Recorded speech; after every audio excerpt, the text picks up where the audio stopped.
Now there's topic number 2, which is topping the charts that we all know, we're very, very familiar with. And I like to say, halala, halala, halala, halala, halala. South Africa, our land. Dun, dun, dun. Because we did it. We did it.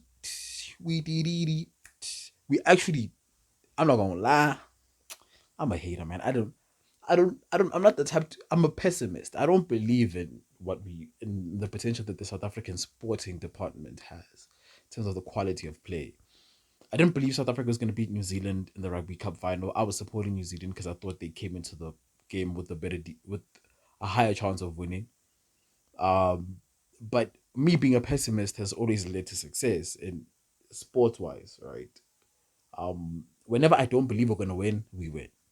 Whenever I believe we're gonna win, we lose. Ask Arsenal. Yeah, I kind of have the Drake effect a little bit. But now I shift that. I need to see something for sure. Yeah, yeah. The court is in session.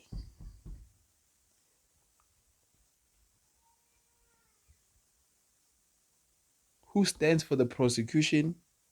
Only one man.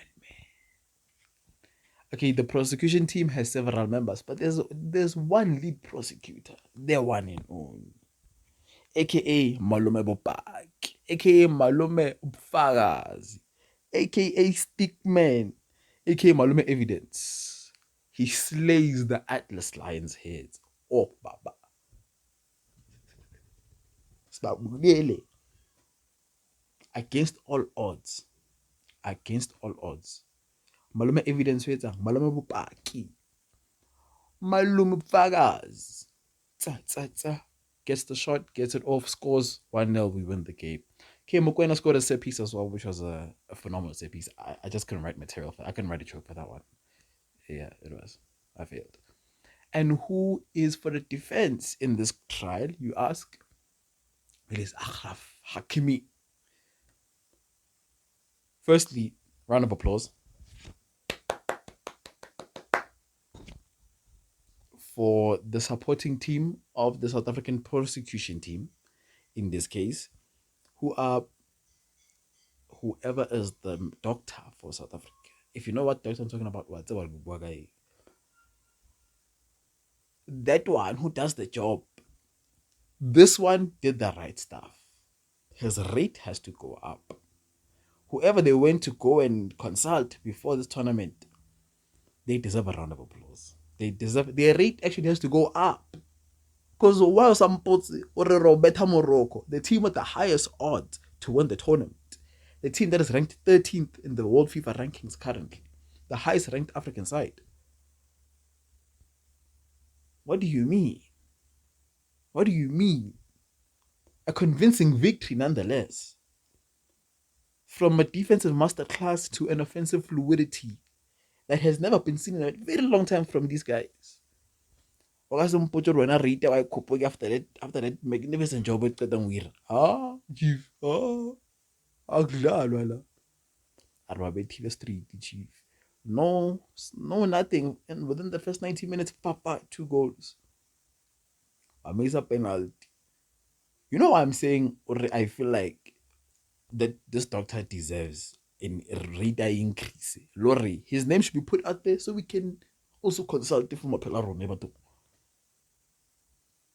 This is the same Hakimi who scored the penalty that eliminated Spain in the World Cup in the round of 16. The same person who scored the winning penalty and did his penguin celebration, Alusuna Mayagwa. Of the penalty of court. Oh, obviously, Miriana, Chief. I'm not going to tell him. Betile came in was strong. Otamiki, AFCON is a congregation of the greatest witchcraft, of the greatest minds of the dark arts we've ever seen. That is the meeting of the greats. I don't care what you say. I know for, okay, not for a fact, allegations, allegedly. But we know that 1 year. If we thought Egypt and Senegal being eliminated was a shocker, at least but you look at the penalty. And about within 90 minutes, chief. Africa Borwa all the way. Mzansi for sure. Ryan Katruvi. Okay, maybe let me remain as a pessimist, but yeah. We're winning up COD. That's on period. That's on period. Nobody can deny me that. No one can deny us that. We're destined for this. It's our time. Same way Spain lost the first game of the tournament and went on to win the World Cup in 2010. Argentina did the same thing in 2022. We're doing it in 2024, baby. We're here. We're here. I like the team. Also, I have to give a round of applause to how well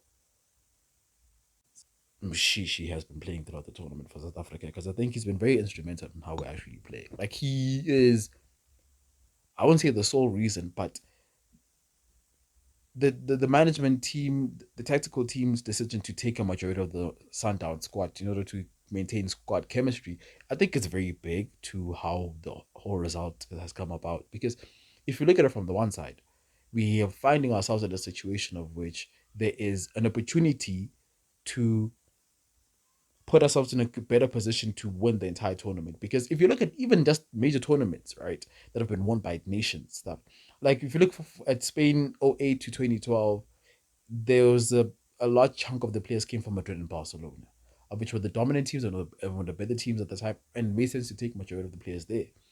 If you go to Germany in 2014, a lot of their players came from Bayern and Borussia Dortmund, and that's because, similar to what Spain did, they saw that squad chemistry is quintessential coming down to the clutch moments, right?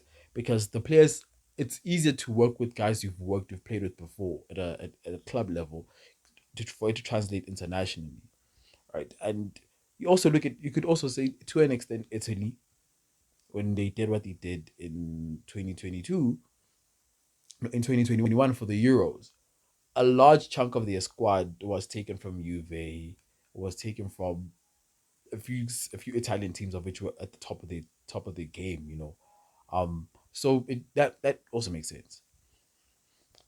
So obviously, I think that's why we have a high chance of winning. And also looking at the three tournament favorites have already been eliminated. Chief Gary and Antwi. Bafana Bafana. Mandela didn't die for nothing. Let's do this. Not actually, could you just win the tournament? I don't have time to come back here and be like, we lost, da da da da. Handle your business, do your job, let's go all the way. And if they lose, there'll be a disgrace to South Africa because Triggers did his job. Amapogopogo did their job. Okay, the Proteas failed, but they've never been successful anyway in that sport. So what's one?